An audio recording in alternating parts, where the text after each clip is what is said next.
ഇടുക്കി വാഗമൺ റോഡിൽ വിനോദസഞ്ചാരി കൊക്കയിൽ വീണ് മരിച്ചു. എറണാകുളം സ്വദേശി തോബിയാസ് ആണ് മരിച്ചത്.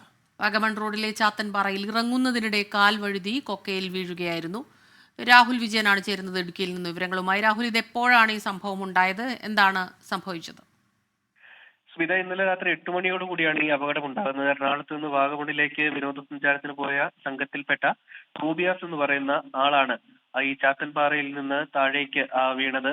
കാൽ വഴുതി വീണതാകാമെന്നുള്ളതാണ് ഒരു പ്രാഥമിക നിഗമനം. 200 അടി താഴ്ചയിലേക്ക് ഈ തോബിയാസ് പതിക്കുകയായിരുന്നു. പിന്നീട് മൂലമറ്റത്ത് നിന്ന് ഫയർഫോഴ്സ് സംഘം എത്തി രക്ഷാപ്രവർത്തനം നടത്താൻ ശ്രമിച്ചെങ്കിലും ആദ്യഘട്ടത്തിൽ വലിയ ശ്രമകരമായിരുന്നു. കാരണം കനത്ത മഴയും മൂടൽമഞ്ഞും ഈ രക്ഷാപ്രവർത്തനത്തെ ബാധിച്ചിരുന്നു. പിന്നീട് തൊടുപുഴയിൽ നിന്നും അഗ്നിശമന സേന എത്തുകയായിരുന്നു.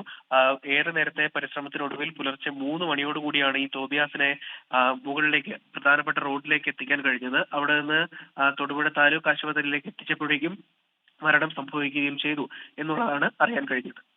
ശരി, രാഹുൽ വിജയൻ കട്ടപ്പനയിൽ നിന്ന് വിശദാംശങ്ങൾ പങ്കുവയ്ക്കുകയായിരുന്നു.